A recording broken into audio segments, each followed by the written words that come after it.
देखिए, बिहार में लोगों को सफर करना होता है तो ओला और उबर का सहारा लेते हैं, जो कि पैसे काफी ज्यादा लेते हैं। लेकिन अब बिहार में भारत टैक्सी की एंट्री हो गई है, जिसके तहत अब लोगों का राइड पहले से सस्ता होगा। यानी ओला और उबर से 30% तक कम भारत टैक्सी से लोगों के सफर में होगा। बिहार के परिवहन क्षेत्र में एक बड़ा बदलाव होने जा रहा है। राज्य के सहकारिता विभाग गुजरात मॉडल की तर्ज पर सहकारी टैक्सी सेवा शुरू करने की तैयारी में है।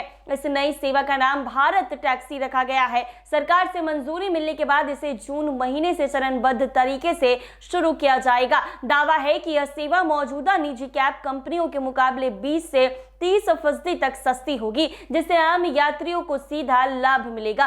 सहकारिता आधारित इस टैक्सी सेवा की शुरुआत जून से कुछ चुनिंदा जिलों में की जाएगी। शुरुआती चरण में राजधानी पटना समेत प्रमुख शहरों को शामिल किया जाएगा। इसके बाद अक्टूबर तक इसे पूरे राज्य में विस्तार देने की योजना है। राज्य सरकार का मानना है कि इससे न सिर्फ परिवहन व्यवस्था में सुधार होगा, बल्कि स्थानीय स्तर पर रोजगार के नए अवसर भी पैदा होंगे। बिहार में तेजी से बढ़ते शहरीकरण और डिजिटल बुकिंग की मांग को देखते हुए ये कदम अहम माना जा रहा। फिलहाल शहरों में निजी कंपनी जैसे ओला, कैब्स और उबर का दबदबा है, जहां ड्राइवरों को कमीशन के रूप में अपनी कमाई का बड़ा हिस्सा कंपनी को देना पड़ता है। सहकारी मॉडल इस व्यवस्था को बदलने की कोशिश करेगा। भारत टैक्सी की सबसे खास बात यह है कि इसमें ड्राइवर केवल कर्मचारी नहीं, बल्कि सहकारी समिति के सदस्य और शेयरधारक भी होंगे। इन्हें सारथी कहा जाएगा।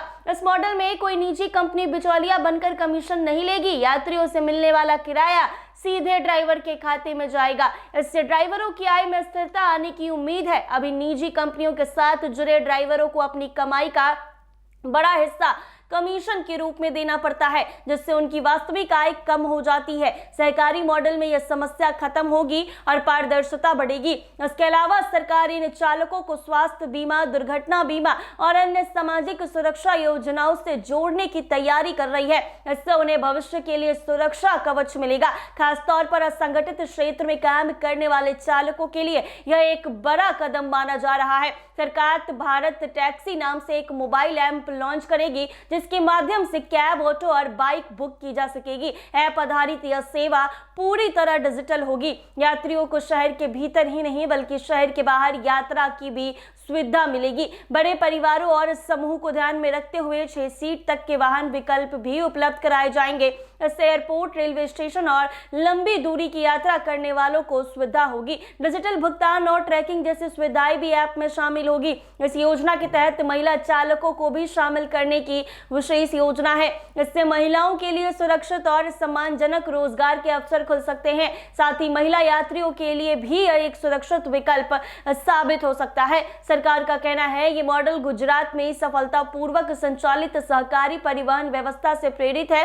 वहां संस्थागत ढांचे में संचालित इस व्यवस्था ने ड्राइवरों की आय बढ़ाने और यात्रियों को किफायती सेवा देने में सफलता पाई है। बिहार में भी इसे तर्ज पर इसे लागू किया जाएगा। अगर भारत टैक्सी योजना तय समय पर जमीन पर उतरती है तो ये राज्य के परिवहन क्षेत्र में एक बड़ा बदलाव साबित हो सकती है। सस्ती सवारी, ड्राइवरों को सामाजिक सुरक्षा और सहकारिता आधारित मॉडल, इन तीनों के मेल से यह पहल यात्रियों और चालकों दोनों के लिए नया और भरोसेमंद विकल्प बन सकती है। तो ऐसे में लोगों के लिए भी काफी आसानी होगी। ओला, उबर में जितने पैसे देते हैं उससे 30% कम पैसे भारत टैक्सी में देनी होगी। इसके साथ ही ड्राइवरों के पास सीधे खाते में पैसे जाएंगे। किसी बिचौलिया कंपनी को कमीशन नहीं देना पड़ेगा। ऐसे ही तमाम अपडेट्स के लिए बने रहे NBC 24 के साथ।